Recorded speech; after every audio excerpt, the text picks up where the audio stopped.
മരണം വരെ കണ്ണെഴുതി പൊട്ടുതൊട്ട് പൗഡർ പൂശുന്ന ഒരു ശീലം യശോദ ടീച്ചർക്ക് ഉണ്ടായിരുന്നു.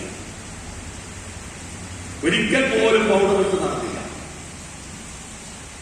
അങ്ങനെ പൂവാലന്മാരെ വെല്ലുവിളിച്ചുകൊണ്ട് നടന്നു.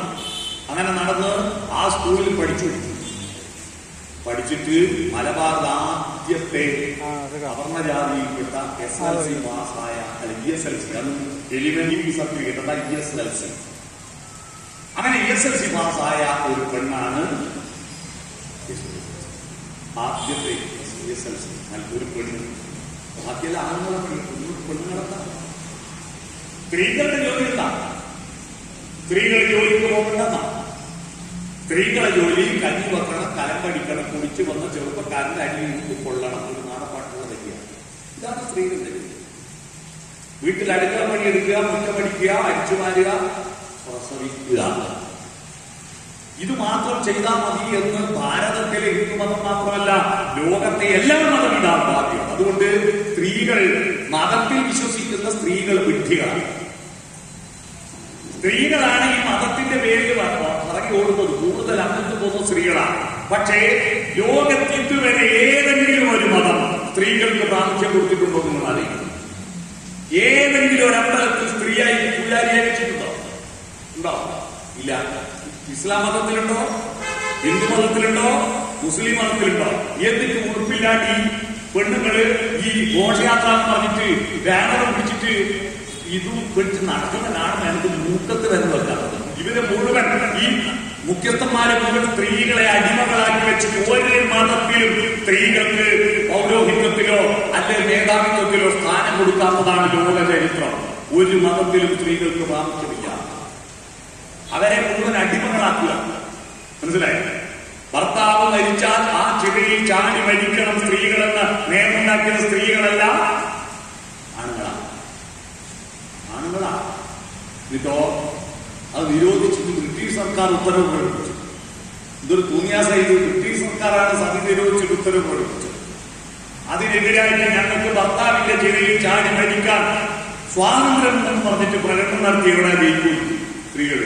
ഞങ്ങൾക്ക് ശബരിമല കയറണ്ട പ്രകടനം നടത്തിയില്ല. അതുകൊണ്ട് ഞങ്ങൾക്ക് ശബരിമലയിൽ സ്ത്രീകൾക്ക് കയറാന്ന് വിധി പ്രഖ്യാപിച്ചത് പിണറായി വിജയനോ പ്രധാനമന്ത്രിയൊന്നുമല്ല, ഇന്ത്യയിലെ സുപ്രീം കോടതിയാണ്. സ്ത്രീകൾക്ക് കയറാൻ പറഞ്ഞു. എന്നിട്ട് ഞങ്ങൾക്ക് കയറണ്ടപ്പോ പറഞ്ഞിട്ട് നാമജപ ഘോഷയാത്ര നടത്തിയ ആളുകളാണ് സ്ത്രീകൾ. എന്നിട്ട് പറയാ കേരളത്തിൽ സ്ത്രീ ശാക്തീകരണമായിരുന്നു. സ്ത്രീ ശാക്തീകരണ എണ്ണത്തിലാണ് പഞ്ചായത്തിന്റെ എല്ലാ പരിപാടിക്കും ഘോഷയാത്രക്കും ഗ്രാമസഭയ്ക്കും വീട്ടിൽ കൂടിയൊക്കെ എല്ലാം പെണ്ണുങ്ങളാണ്. അല്ലേ? ആണുങ്ങളോ ശുചീകരണം വൃത്തിയാക്കാൻ നോക്കുന്നതൊക്കെ പെണ്ണുങ്ങൾ പണിയെടുക്കുക, ആണുങ്ങൾ പുറത്തെടുക്കുക. എന്നിട്ട് പേസിച്ചല്ലേ? യഥാർത്ഥത്തിൽ ശാക്തീകരണം എന്തെന്ന് പഠിക്കണമെങ്കിൽ യശോദ ടീച്ചറെ പഠിക്കണം. എന്താണ് ശാക്തീകരണം? ശാക്തീകരണം എന്ന് പറയുന്നത് ESLC പാസ്സായി എന്ന് മാത്രമല്ല, സ്കൂൾ ടീച്ചറായ ESLC പാസ്സായ സ്കൂൾ ടീച്ചറായിട്ട് അതിനും ആക്ഷേപമുണ്ടായി. ഒരു തിയേറ്ററിൽ കൊണ്ട് പഠിക്കുന്നിടത്ത് മേൽജാതിക്കാരെ പഠിക്കാനായിക്കോ എന്ന് പറഞ്ഞ പ്രശ്നമുണ്ടായി. അവിടെയൊക്കെ പിടിച്ചു നിന്നു. ടീച്ചറുടെ ഇച്ഛാശക്തി, തുറന്ന വായന, വിശാലമായ ചിന്ത, അതിന്റെ മുന്നിൽ മറ്റ് അധ്യാപകരെല്ലാം മുട്ടുമടക്കി നല്ല അധ്യാപികയായി. അവർ പഠിപ്പിച്ച അധ്യാപികമാരെ നല്ല ഇച്ഛാശക്തിയോടുകൂടി വളർത്തുന്ന, അവർ പഠിപ്പിച്ച കുട്ടികളെ നല്ല ഇച്ഛാശക്തിയോടുകൂടി വളരുന്ന വ്യക്തിത്വമുള്ള കുട്ടികളായി മാറി. അപ്പൊ അവർ പഠിപ്പിക്കുന്ന സ്കൂളുകളിൽ കൂടുതൽ കുട്ടികൾ ചേരാൻ തുടങ്ങി. അങ്ങനെ നിൽക്കുമ്പോഴാണ് നമുക്ക് സ്കൂളെന്ന് പറഞ്ഞാൽ ആരതാ? സർക്കാർ സ്കൂൾ അല്ലല്ലോ, മാനേജ്മെന്റ് സ്കൂളാ. മാനേജറുടെ അടിമയായിരുന്നു അന്നത്തെ അധ്യാപകവൃത്തി. അന്ന് ഒരു വലിയ വെല്ലുവിളിയാണ്. കാരൂർ നീലകണ്ഠപിള്ളയുടെ കഥകൾ വായിച്ചവർക്കറിയാം. അന്നത്തെ അധ്യാപകവൃത്തി പട്ടിണി കിടന്നിട്ട് സ്വന്തം ശിഷ്യന്റെ ചോറ്റുപാത്രം മോഷ്ടിച്ചു തിന്നുന്ന അധ്യാപകന്റെ ഗതികേടൊക്കെ അതിൽ കാണാൻ പറ്റും. അത്തരത്തിൽ അധ്യാപകർ മാനേജറുടെ അടിമയായിട്ട് എന്തും ചെയ്യാം എന്നൊരവസ്ഥയിൽ ഇരിക്കുമ്പോഴാണ് EC നാരായണ നമ്പ്യാരുടെയും ER നമ്പ്യാരുടെയും നേതൃത്വത്തിൽ അധ്യാപകരെ സംഘടിപ്പിക്കുന്നത്. അങ്ങനെ അധ്യാപകരെ സംഘടിപ്പിക്കുന്ന ആദ്യത്തെ മലബാറിലുള്ള താലൂക്ക് അധ്യാപക സംഘടനയുടെ ഭാരവാഹിയായിട്ട് ടീച്ചർ വരിക, കമ്മിറ്റിയിൽ വരിക. അധ്യാപകരെ സംഘടിപ്പിക്കുന്ന ഒരു ടീച്ചറിൽ നിന്നു.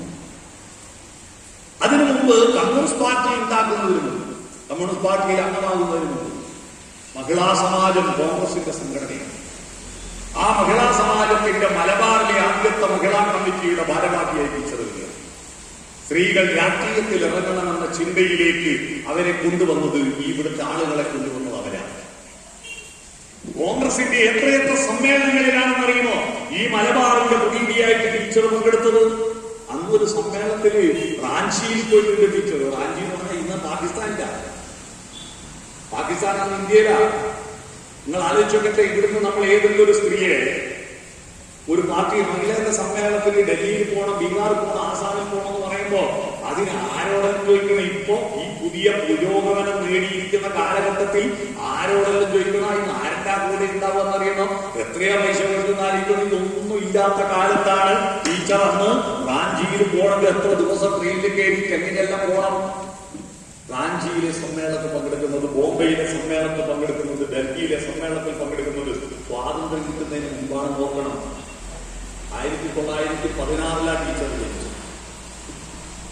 എന്ന് പറഞ്ഞാൽ ഇപ്പൊ ടീച്ചർ ജീവിച്ചിരിക്കുന്നുണ്ടെങ്കിൽ 108 വയസ്സുണ്ടാവും അർത്ഥം. മനസ്സിലായി?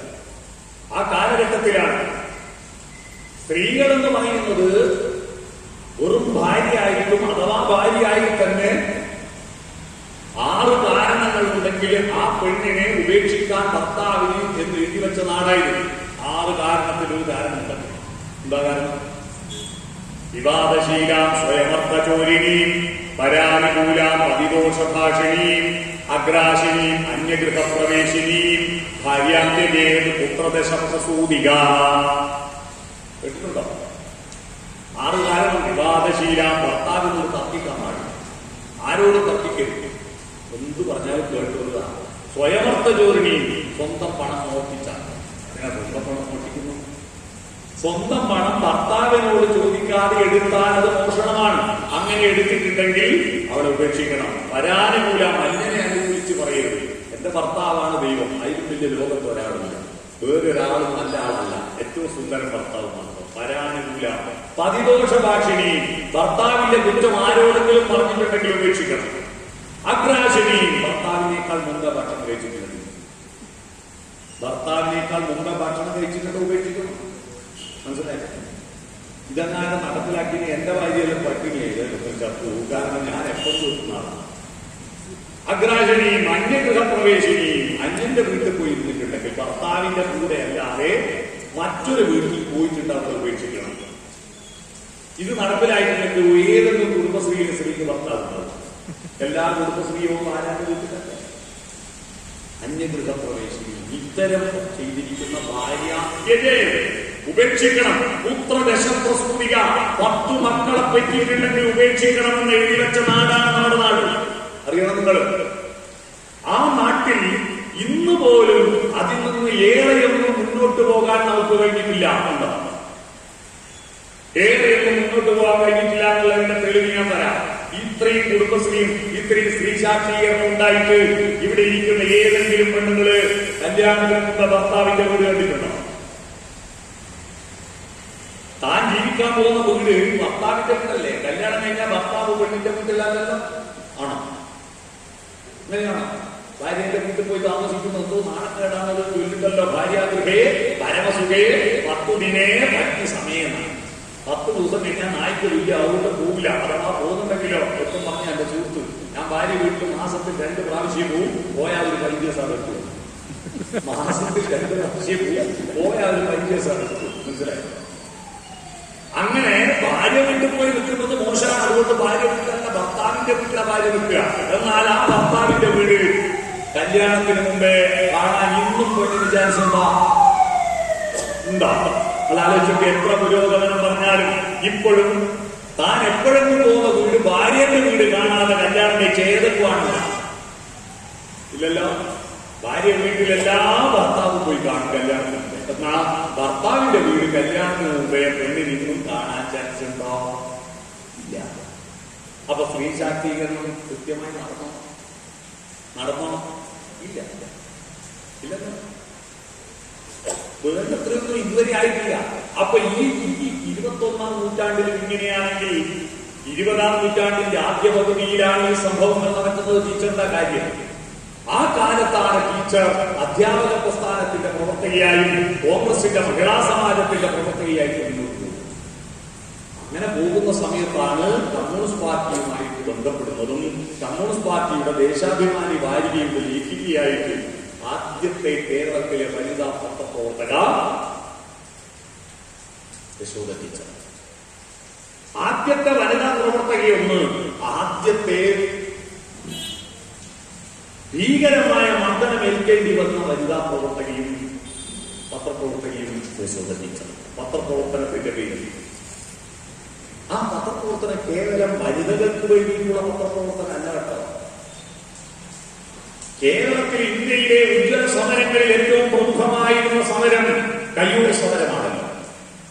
ആ കയ്യൂർ സമരത്തിൽ നാല് ധീര കമ്മ്യൂണിസ്റ്റുകാർ വിപ്ലവകാരികളെ തൂക്കിലിട്ടല്ലോ. ആ തൂക്കിലിട്ടപ്പോ അവരുമായിട്ട് പോയി ഇന്റർവ്യൂ നടത്തിയത് ഈ ടീച്ചറാണെന്ന് നിങ്ങൾ അറിയണം. ദേശാഭിമാനി വാരികയ്ക്ക് വേണ്ടിയിട്ട് അന്ന് കമ്മ്യൂണിസ്റ്റ് പാർട്ടിക്ക് ഒരു പത്രം 2 പത്രം ഇല്ല.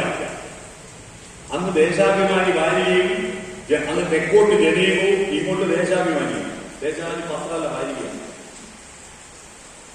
അങ്ങനെ ആ കമ്മ്യൂണിസ്റ്റ് പാർട്ടിക്ക് വേണ്ടി കമ്മ്യൂണിസ്റ്റ് പാർട്ടി പത്രത്തിൽ ഈ രക്തസാക്ഷികളാക്കം ഭരിക്കുന്നതിന്റെ തൂക്കിലിടുന്നതിന്റെ തൊട്ടുമുമ്പ് പോയിട്ട് അവർ ഇന്റർവ്യൂ നടത്തി.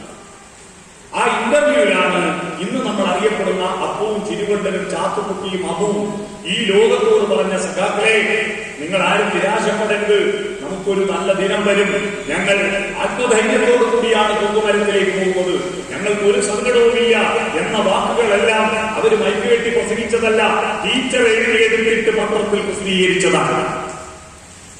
മറ്റൊരു ഇന്ത്യയിലെ കമ്മ്യൂണിസ്റ്റ് പ്രസ്ഥാനത്തിന്റെ ഏറ്റവും വൈകാരികമായ സംഭവം ഈ തൂക്കുമരത്തിലേറാൻ വിധിക്കപ്പെട്ടിരിക്കുന്ന വിപ്ലവകാരികളെ കാണാൻ വേണ്ടിയിട്ട് സുന്ദരയും PC ജോഷിയും വരുന്നതാണ്.